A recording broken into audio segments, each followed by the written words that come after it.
The sun set gently over the land, bathing everything in a golden light, bringing a sense of stillness. Under the ancient Bodhi tree, the Buddha sat in deep meditation, exuding profound peace and quiet clarity. His disciples had gathered, forming a serene circle around him, seeking his wisdom with open hearts. One disciple, Arjuna, stepped forward and bowed reverently before the Buddha, his eyes filled with visible turmoil and doubt. "Master," Arjuna began, "life seems unbearable at times. Imperfections consume us. Sorrow clings to our days like shadows. How can we find peace?" The Buddha opened his eyes slowly, his gaze filled with infinite kindness and understanding. Like a deep, clear lake, he gestured for Arjuna to sit closer, his voice calm and deliberate. This illusion, born of attachment, perceives truth as a threat to its fragile existence. Sudda's brow furrowed as he pondered the Buddha's words. "But Master," he asked, "how can truth, which is pure, threaten the self?" The Buddha gestured to a pond nearby, its surface shimmering in the sunlight. "Sutta," he said, "observe this pond. Tell me, what do you see?" Ananda observed the tall, sturdy tree with its vibrant leaves. "I see strength, resilience, and the cycle of nature," he said. The Buddha smiled and said, "This tree grows free, sustained by earth, air, water, and sunlight. It claims nothing as its own." He continued, "Yet, Ananda, does the tree depend on others to be whole? Or does it flourish simply by being?" Ananda considered this before answering. "The tree flourishes through harmony with its surroundings but relies on nothing to feel complete." "Precisely," said the Buddha. Another disciple spoke. "It teaches us of impermanence, that all things, even delicate wings, are subject to change and decay." The Buddha smiled and gestured toward the boy who had brought the bird. "And what does it teach you, little one?" The boy blinked up at the Buddha, his small face earnest and serious as he considered the question carefully. He added, "Love based on craving is like a golden cage. Though beautiful, it confines both the loved and the lover. The bird's broken wing teaches all these truths and more. Impermanence is not something to fear but to understand." He held the bird aloft, cradling it in his hands as though it were a sacred symbol, and continued speaking. "Imagine a world without impermanence. Nothing would grow, no flower would bloom, no child would become an adult. Life itself thrives on change." The Buddha nodded solemnly. "That hope arises from ignorance, Purna." The boy leaned closer to the Buddha, who placed the bird carefully into a nest of soft leaves prepared by a disciple. "Will it heal?" the boy asked, his voice trembling with both hope and fear, as he sought assurance from the wise teacher. "It may, or it may not," the Buddha replied gently, his voice carrying both truth and compassion. "But what matters is our intention to help it, our compassion that soothes both the bird and our hearts." He continued, "A bird may rest on a branch and enjoy its shade, but it must fly when the moment comes." "Arjuna," the Buddha addressed him directly, "you asked how to find peace in a world of imperfections. The answer lies within." He paused, allowing the words to settle, the silence accentuating their weight and depth. Like pebbles sinking into a still pond, begin by observing imperfection without judgment. Love should bloom freely, without grasping for permanence in the impermanent. The Buddha then turned to the entire assembly, and said, "Let me share a story to illustrate this truth. Next, recognize imperfection as a reflection of your inner self. It shows where attachments and resistances reside, awaiting release." But in his grasp, the vase cracked, the water spilled, and the man mourned not just the loss but the emptiness that remained. The Buddha said, "Let kindness be the balm that heals wounds." The boy watched intently as the Buddha spoke, his small hand unconsciously reaching out to touch the bird's delicate wing. "Compassion," the Buddha explained, his voice softening, is the bridge between understanding and action. It turns suffering into wisdom, imperfection into beauty. He gestured toward the bird once more, now resting peacefully in its temporary nest. It's breathing calm and steady, just as we care for this bird, the Buddha said, his eyes sweeping over the disciples and the boy. We must care for ourselves. The disciples murmured their agreement, their earlier doubts and uncertainties dissipating like mist under the morning sun. The boy stood, slowly, bowing deeply to the Buddha, his small frame radiating newfound determination and understanding. The Buddha remained still, his presence calming. He finally said, "Let your love, like the moonlight, illuminate without seeking to bind." Turning back to his disciples, he concluded, "Each of you carries a bird within, its wings fragile but capable of flight. Tend to it." The night deepened, stars beginning to emerge one by one. As if punctuating the lesson with celestial approval, the disciples remained seated, their hearts lightened and enlightened, as they reflected silently upon the profound truths revealed to them. Another day, the Buddha sat in the tranquil bamboo grove near Rajagaya, surrounded by monks eager for his wisdom. A young woman named Sujata approached, her steps hesitant but her eyes reflecting the depth of her inner conflict. Another day, another sun rose to illuminate the land, casting golden hues that spoke of renewal and endless possibility. Beneath the spreading branches of the Bodhi tree, the Buddha sat, his presence steady and radiant. The disciples had gathered once more, their robes whispering as they settled in the circle of attentive silence. Arjuna, seeking clarity, spoke first, his voice tinged with unease. "Master, suffering surrounds us, like waves battering the shore. Why must we endure such relentless pain?" The Buddha opened his eyes, calm and gentle, as though gazing beyond the surface into the deepest truths of existence. "It warms but can burn if fed by craving." Sujata listened intently as the Buddha continued, "True love is like a river, flowing freely without grasping, giving life without demanding in return." The Buddha continued, his voice like the river's flow, unhurried and profound. "Let me share a story that may light your path. One day, while traveling through the villages, I met a farmer named Dhanu, whose crops had withered under relentless drought.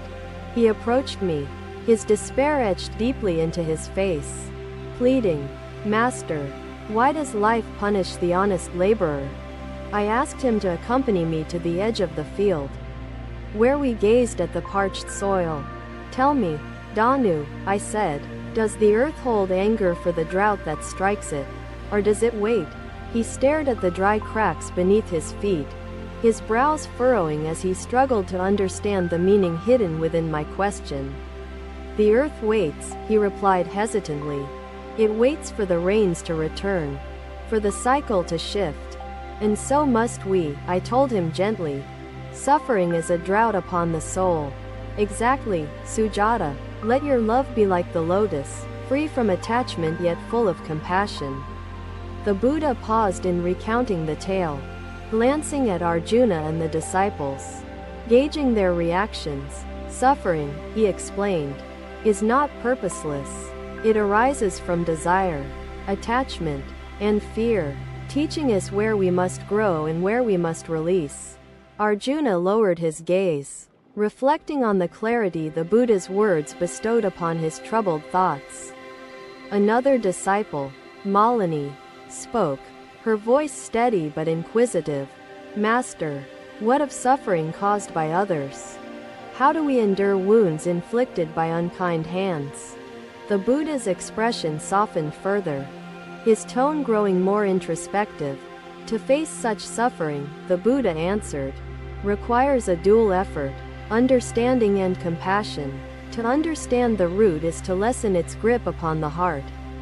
He gestured to the trees surrounding them, their branches entwined like interconnected lives.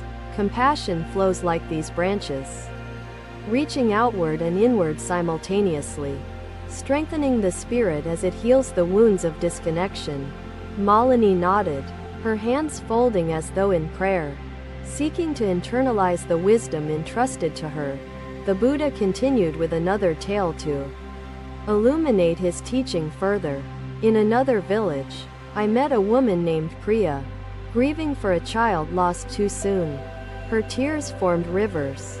She clung to the thought, asking me, why must the innocent suffer while the unkind endure?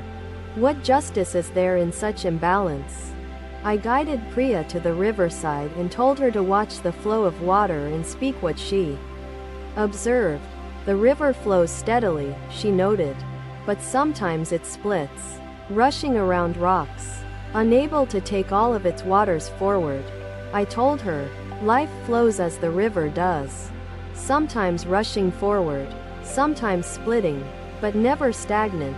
Priya looked at me and asked, but why the rocks? Why does the flow stumble there? I answered, the rocks shape the flow, teaching it to navigate and grow wiser in its journey. The Buddha leaned back, his gaze sweeping over the disciples once more, ensuring the lesson settled deeply within their spirits. Suffering shapes us, dear ones, like the rocks shape the river. It fosters resilience, wisdom, and transformation. Arjuna spoke again, his voice carrying newfound insight. Master, then suffering is not punishment. It is a guide for the soul to evolve beyond its limits. Yes, Nanda, love can be transformed by shifting your focus from possession to compassion. Compassion seeks the well-being of the other without demanding anything in return, he explained. It is love purified of self-interest. The Buddha invited her to join the circle and asked gently, what troubles your spirit today, sister? She held out the shattered fragments, explaining, this pot carried water for my family, a lifeline we now lack. Why does life break what sustains us? The Buddha held the pieces carefully, his hands expressing the reverence he showed to all things, broken or whole. These fragments are not an end but a transition, the Buddha told her. What has served you once may transform and serve anew. He pointed to the soil beneath them. Mix these shards with soil, and they will strengthen it for future growth. The Buddha gestured toward the horizon, where distant mountains stood unwavering against the sky. Observe the mountains, he said. A bird sang in the branches above, its melody light and free, piercing the silence with a tone of natural harmony. The Buddha turned his gaze upward, acknowledging the song, a faint smile gracing his lips. Suffering, he said, addressing the group once more, is not silence but a song awaiting discovery, a melody born of transformation. The disciples sat in awe, their spirits united in the shared revelation brought forth by the Buddha's wisdom. As the sun lowered into the horizon, painting the world in shades of gold and amber, the Buddha concluded his teaching. Dear ones, observe suffering without aversion. Let it teach you patience, understanding, and compassion, and you will find peace. The disciples bowed deeply, their hearts filled with gratitude, knowing the day's wisdom would sustain them in their spiritual journey. The Buddha closed his eyes, returning to his meditation, the world around them growing still but profoundly alive. The villager gathered her fragments, her steps lighter than before, her soul infused with the strength of the Buddha's compassion. The sun disappeared beyond the mountains, leaving a calm stillness, as though the land itself had absorbed the lesson shared. The disciples dispersed in quiet reflection, their hearts resonating with the truths revealed, each step carrying them closer to enlightenment. Was my love misplaced? The Buddha looked at his father with profound compassion, his gaze soft yet steady like the still waters of a lake. Father, the Buddha said, love for your family is not misplaced, but when clouded by attachment, it becomes a source of suffering. The Buddha sat beneath the Bodhi tree, his presence serene, radiating a calm that invited the restless to find peace. The disciples gathered, their robes rustling softly as they formed a quiet circle, hearts open to the day's teachings. Compassionate love, free of clinging, liberates all, he continued. Think of a gardener, Father, who nurtures flowers. Does the gardener weep when the flowers wither and fade? The king replied, No, my son, for the gardener understands the nature of seasons and accepts the cycle of blooming and fading. Exactly, the Buddha said. Compassion, the Buddha explained, is not weakness. It is the strength to see another's pain and respond with kindness and understanding. Is that yearning inherently wrong? Yearning arises naturally, Father, the Buddha said, but clinging to it creates sorrow when life inevitably changes, he added. A river flows freely, bringing life wherever it goes. It does not hold tightly to any place or person, the king asked. How can I learn to love like this river? My son, my heart still carries the burden of loss. To protect is to nurture strength, not to shelter from every storm. Teach him compassion, and he will stand firm. He shared a parable. There was once a village elder who cared deeply for his people, giving without seeking recognition or reward. There was a merchant named Varuni, the Buddha began, who suffered betrayal by a rival and burned with anger for many years. The disciples listened intently, their attention unwavering, sensing the profound lesson embedded within the narrative. Your teaching is clear, my son, yet it feels distant from the human heart, the Buddha responded. Father, the path of liberation is not easy, but it is attainable with mindfulness and understanding. Compassion is the hand extended not in weakness but in strength, lifting both the giver and the receiver beyond pain.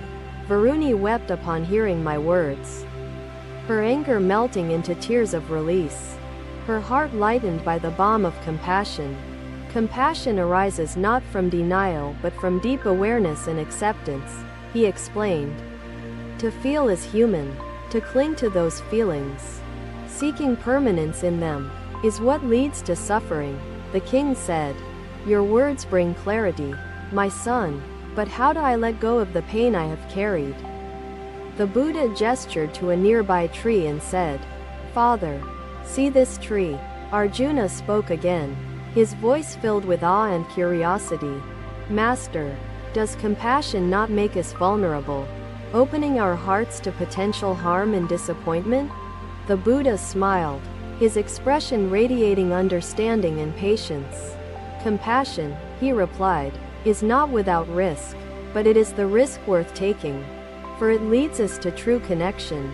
The Buddha reached down, lifting a fallen leaf from the earth, examining its intricate veins as though holding a treasure. This leaf, though fragile, plays its part in nourishing the soil when it falls.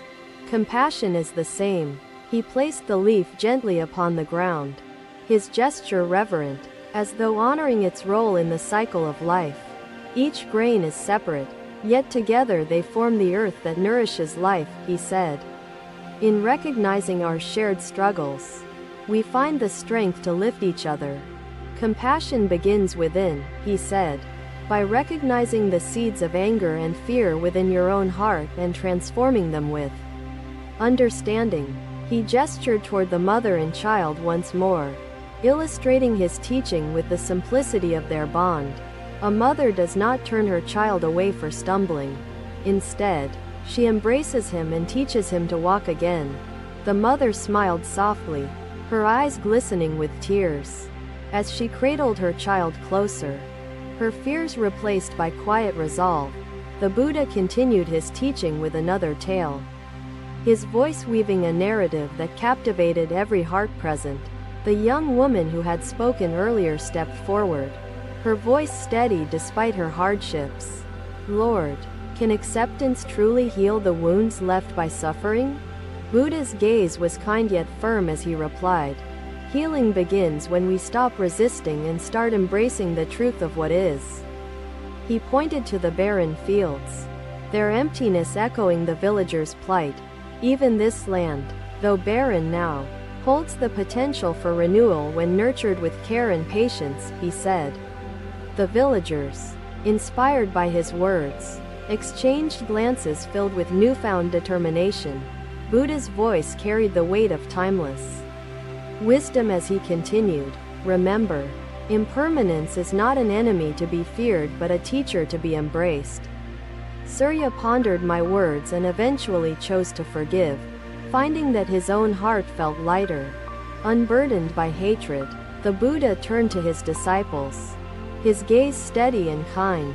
Ananda, deeply moved by the day's lessons, asked, "Lord, what legacy do we leave behind in a world shaped by impermanence?" Buddha's smile was serene as he replied, "The legacy of our actions, rooted in love and compassion, transcends the transient nature of existence." The sun began to set, painting the sky in hues of orange and gold. As the villagers bowed deeply to the Buddha, the disciples sat in contemplative silence, their hearts stirred by the profound simplicity of the wisdom shared. The Buddha concluded his teaching as the day began to wane, the golden light shifting to hues of deep amber and crimson. "Dear ones," he said, "meet life's imperfections with compassion. It is the seed from which all healing and peace grow." The lessons of impermanence, compassion, and acceptance lingered, resonating in the hearts of all who had listened. Thank you for watching. Buddha's teachings are always with you. Subscribe to our channel and we will see you in the next video. The Bodhi tree stood steadfast, its roots embracing the earth, its branches reaching skyward, a silent witness to wisdom. And as the stars emerged one by one, they seemed to affirm the truths spoken beneath the ancient tree. Illuminating the night, the garden's serenity remained etched in his heart, guiding him to nurture peace and contentment within himself and others. Ananda's journey inspired future generations, reminding them of the timeless beauty within life's interconnected ecosystem of individuality and harmony. Thank you for watching. Buddha's teachings are always with you. Subscribe to our channel and we will see you in the next video.